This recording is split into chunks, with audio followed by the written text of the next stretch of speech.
hybrid jobs and the future of work.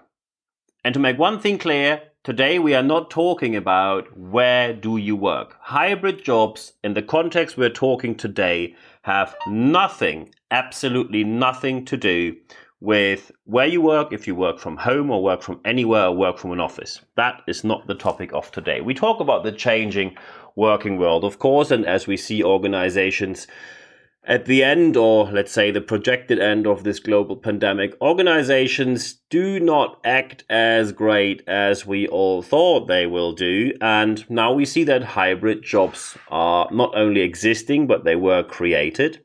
They become more and more important. And the recent Google study amongst their employees to see who is successful in the organization and who is not had rather surprising results. And as this study was done on a large scale, it is representative and it is important for us to know the results. What are the skills that really make you successful? And what does the term hybrid jobs mean?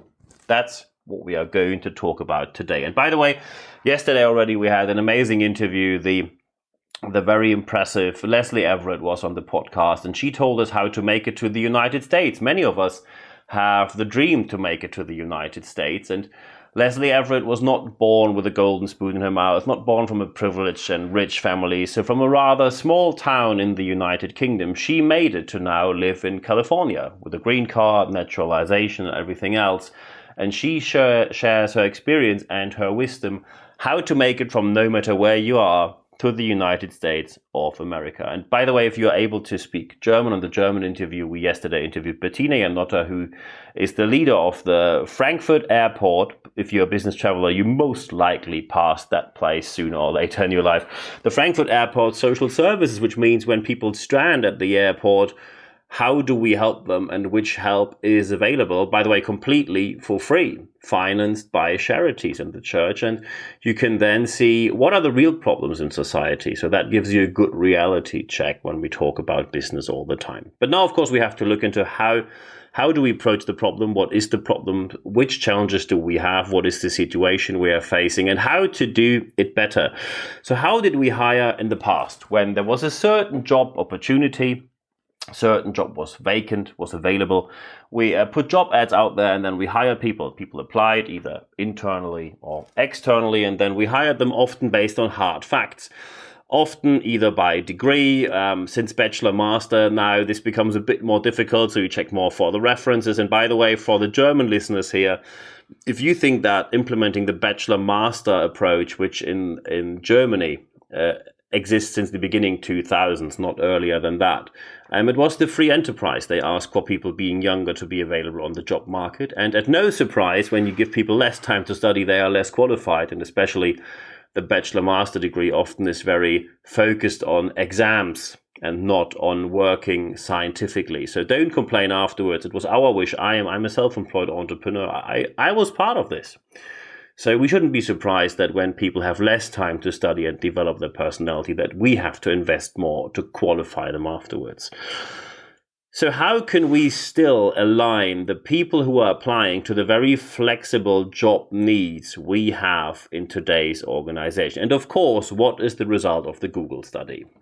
So let's think of, when you think of how to become successful in an organization, what do you need? And many people will now come along with, you need knowledge, you need maybe a certain degree, you need these facts, you need that knowledge, you need to apply X, Y, Z. You normally will come along with a lot of hard and very measurable results. And the study did not support that point. These aspects didn't even make it into the top 5. So when we look into the top 10 results of that study, what are the top 10 most important traits to be successful in an organization, according to people who work there and according to proven results? So we're not talking about motivational, inspirational feelings or chumbawamba. These are scientifically proven results. And number 1 is being a good coach. So being able to develop people in a certain way by coaching them. Number 2 is communicating and listening well, which is another soft skill. Number 3, possessing insights into others, including social awareness. Who expected that social awareness will be in the top 3 in a free enterprise organization today? Empathy and support toward colleagues is number 4, followed by number 5, critical thinking and problem solving, ranked on number 6. Rank 7 then is connecting complex ideas. And from rank 7 onwards, which means 8 and below, you have hard facts, certain skills, etc., etc., etc. So in the top 7, you do not have one single hard skill mentioned in the result of a large-scale scientific study of how to be successful as an employee or as a former or future leader in an organization. And of course, as someone who offers soft skills, that of course is a good result for me. However, it is not too surprising, is it? When you think of when were you happy or unhappy in your job, normally you don't say, oh, because my leading person, my boss didn't know XYZ. You normally say, because the behavior of that person made me unhappy. So the whole aspect of being happy or unhappy at work, being satisfied or dissatisfied, was always due to soft skills. But of course, now we have to see what are hybrid jobs then. So what is meant with the term hybrid jobs? And now look at your organization, look at the organization you work in or the organization you want to work in. Often you have people split in 2 different groups. People who are more communicative, can deal well with people, are very empathetic, can easily align to other people's needs. Often, where do these people work? Yeah, normally you would now say sales, or you say marketing. And when I say we have people who are very much focused on numbers, on getting results, everything must be measurable, where do they work? Normally you will either say research and development or controlling or accounting, bookkeeping. And this very strict definition of we have 2 groups, and please don't come along with left brain, right brain, because that is scientifically totally outdated. You can use it for a comedy show, but not for a scientific explanation of how organizations work. You cannot say that we have the rather soft skill oriented people on the one side and the rather hard skill oriented people on the other side. That does not work. Hybrid jobs mean that you have to align soft skills and hard skills together. Unfortunately, organizations are not very good at doing that because we like to see structure and we like to say, here's a checklist, tick the boxes so you can send person to department A, tick the other boxes and you can send person to department B. We love to see a structure. We even see a structure when there is no structure, which is shocking enough. And by the way, this goes on to an extreme level. When you go into a casino and you look at the roulette table, did you realize that they always show you the last 10 to 15 numbers? And immediately, sometimes even they show you the last 20, 30. Online, you can see the last thousands of numbers. The first thing you're looking for is structure. Oh, look, there were 3 times in a row black was the result at roulette. So the next one is going to be a black one as well because it's a serious. And someone else might claim, you had 3 times black, so next time it's more likely that there will be a red result. And no, it's not. The game is designed against you because there's always the 0 and with American roulette, the double 0. And the casino at the end is always going to win. And surprise, surprise, this is why they offer the game. They are not running a charity. So these hybrid jobs, we are looking for structures and we want the more structure, the better. However, hybrid jobs do exactly the opposite. They say we have fuzzy boundaries when we have to find the right people for the right jobs. And of course, now the question is, how can you do that? How is it possible? And of course, you can offer training or coaching, consulting, mentoring projects. You can have professional speakers who speak at your event. And of course, for a bit of long-term approach, you can have project and interim managers, and I'm very happy to help you here. Just drop me an email to nb@nb-networks.com, nb@nb-networks.com, and let's start with a discussion, have a nice chat about it. If you, by the way, want more than this podcast, I offer a lot more resources, and there's a lot more planned for the end of this year and especially beginning of next year. And just go to expert.nb-networks.com. expert.nb-networks.com. Sign up with your email, and yes, it's 100% content ad-free guarantee. Great discussions during the last week, and I'm very happy about the raising amount of people signing up. So thank you very much for your trust, and I'm always very happy to have nice discussions, but I'm really surprised about the people who get back to me after a couple of weeks and then say, oh, it actually is really ad-free. Yes, it is.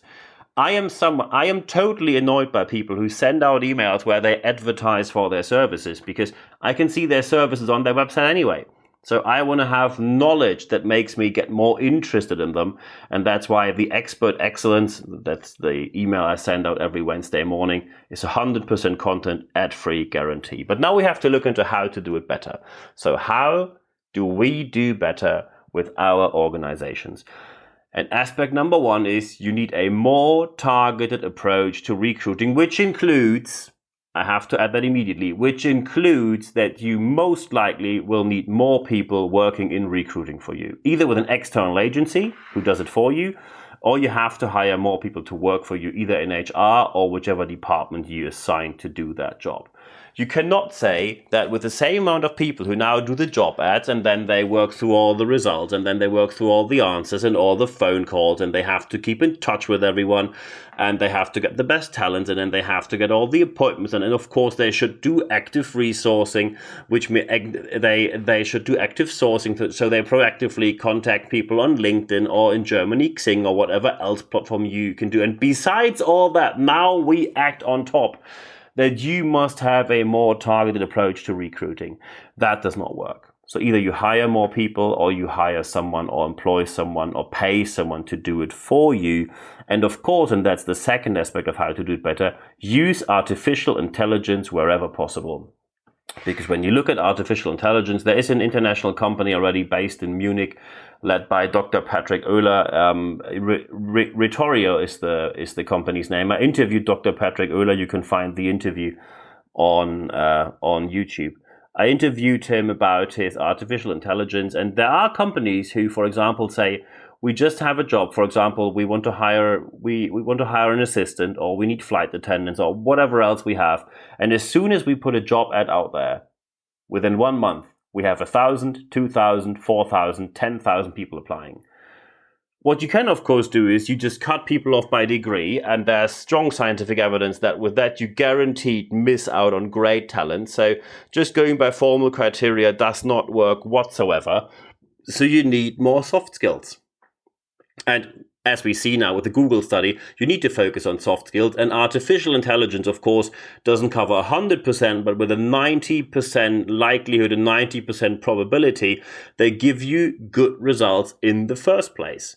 So when you have an automated first round interview for certain jobs, not for all of them, but for certain jobs, you can figure out, is someone more communicative? Are they able to put sentences together? Is their English on an appropriate level, etc., etc.? You can figure that out with artificial intelligence and then put the right people into the next round where you talk to them instead of simply saying, oh, we cut out anyone that doesn't have a college degree, because by definition, the people you cut out are the ones who in many countries simply couldn't afford to get the education. So you lose out on talent that would be way more thankful to get the chance, stay longer and be more engaged with your brand, and probably is a future brand ambassador and will stay with you forever if they want to, and you deliver great leadership and a great organizational approach. However, when you cut them off just by a random line drawn in the sand, that does not work. Because, and that is aspect number 3 of how to do it better, your senior leadership has to stop thinking in pseudo-elitist labels.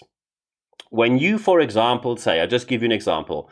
When someone says, oh, all our engineers in Germany only come from Aachen, which is the RWTH, a very well-known, and it's a very good university. It's a University of Applied Sciences, and it is very good. No one questions that. However, when you say, oh, we only use that one elitist label, the next question, of course, is, oh, so that means you, especially when it comes to payment, you are in the top 1% to top 10% of payment, aren't you? And then it becomes surprisingly silent and you immediately get the usual excuses why they don't pay that much. And also, when you only want to cater to a certain audience because it is your personal background, so you say, I came from that university, so I only take other people from that university, then please be open about that. Tell people there's an unfair system in place which is based on random labels, and we practice that forever, which of course leads to a tremendously unjust organization and to tremendously bad leadership. You can do that It just doesn't help anyone doing that, and especially does not help your organization. You actually harm your organization, and you deliberately harm your organization. I give you an example. When you go on my LinkedIn profile and you look at the references, there are more than 100 references publicly available, and I have a couple of hundred others which are not publicly available due to NDAs. I can use them on demand, etc., etc. However, all these people say Niels Brabandt does excellent work because he delivers the results he promises. They are all delivered on time, on track, on target, on or under budget, which is also important. And the third aspect is he doesn't put himself to the spotlight. He puts other people to the front, which is exactly the job a good trainer, coach, consultant, or speaker should do. It is not about you. My job is to make you shine, not to put my ego to the front. I mean, I am Northern German. We prefer to stay in the back anyway. However, I am not a better person because when you go on my LinkedIn profile, you see where I got my education from. I am not better because it says Harvard or MIT, and you find it on there with all the proof you need. Everything you want to see there is available there. I am not better because I went to Harvard or MIT. I went there and I did these courses and these certificates and everything. I did it because it's excellent knowledge delivered by excellent lecturers, excellent scientists, and also smaller groups, more flexible approach. By the way, with a massive premium price tag coming along, which I have to pay to get these services. But I am not better. I'm not a better person because Harvard, MIT, or Johns Hopkins University is on my CV. The knowledge, no question, is excellent, but without being able to apply it, it's useless. And that's what we need to understand. Having the hard skills, being able to, in a soft skill-focused world, to apply them, that is the important skill. We don't need pseudo-elitist thinking by labels. And that is unfortunately what certain leaders still practice. So be sure that your senior leadership area, and especially executives and leaders, get rid of this pseudo-elitist thinking, which is only based on labels. Aspect number 4 of how to do it better. Career can happen on any result-oriented way. And I give you an example on how not to do it. One company, and they have been in press, I'm not going to mention them because they now apologize and became better, so it doesn't make sense to now criticize them any further because they saw their error and they corrected it. Way too late, but they corrected it. A woman is leading the purchasing department informally for probably 2 decades, and the organization grows and grows and grows and comes to the conclusion we now need an official leader, an official senior executive for the purchasing department. That woman applies internally, gets full support from anyone in the whole organization, and gets turned down with the explanation of, buckle up, sorry, you don't have a college degree and you didn't go to university. Very sorry, we just can't hire high school people here on that level. That doesn't work. So this woman does the only thing that is absolutely correct, leaves the organization, goes to a main competitor, is tremendously successful there. Then, of course, the other organization sees how it damages their brand, their reputation, their employer branding, their customer base, everything. And then they want to rehire her. And she comes back, which is already close to a miracle. She comes back with, and that is completely correct to do, with a massive pay rise. So not only a pay rise from what she had before, but a pay rise from the other company she went to where she already got a massive pay rise, another pay rise on top of that. And that is exactly the right thing to do. So you have to focus on career based on results. No one is interested in your university degree from 1998 because in today's times, 25 years later, it is of no relevance anymore. When you start out, it might give you a certain very rough direction, but even there, when you cut people out by the level of the education, especially in countries where private education is very omnipresent, you basically cut poor people out or people who couldn't afford the education. You can have very bright minds cut off, people who would be way more thankful, people who would stay with you forever for getting the chance you gave them just by drawing a random line in the sand. And this is why we need a more targeted approach to recruiting. That was the first aspect I mentioned. Last but not least, aspect number 5, if you still have senior leaders or executives who are in the old way of thinking, you either have to coach them or you have to train them, or that is option number 3, and that is the hardest one, you have to get rid of them. Because otherwise, they will keep on harming your organization. I often hear, oh, that person's here for 20 years. He or she only has 7 or 8 years left. Do you know how much harm someone can cause in 7 or 8 years?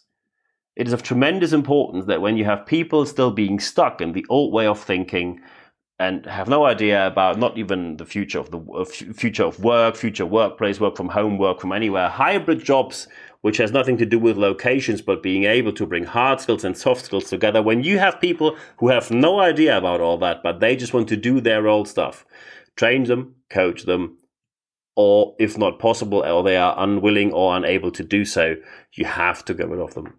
Because otherwise they will harm your organization severely, and that will cost you a lot of money and a lot of time.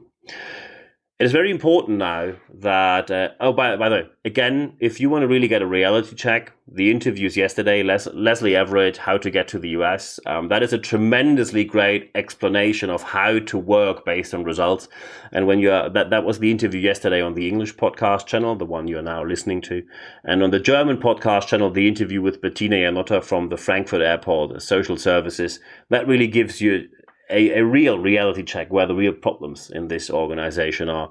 So both of them highly recommended. Of course, now, I'm happy to discuss with you what we talked about here today. Just send me an email to nb@nb-networks.com, nb@nb-networks.com. Sorry, nb@nb-networks.com. And now it is very important, apply to your organization what we talked about today. I'm happy to help you with it if you like me to. Just drop me an email and I'm happy to do that. But only if you apply it to your organization, only that will bring results. And these are the results we talked about today, because results rule. That is the most important aspect of any organization, any firm, any company, any business that is acting anywhere on this planet. And at the end of this podcast, there's only one thing for me left to say this week. Thank you very much for your time.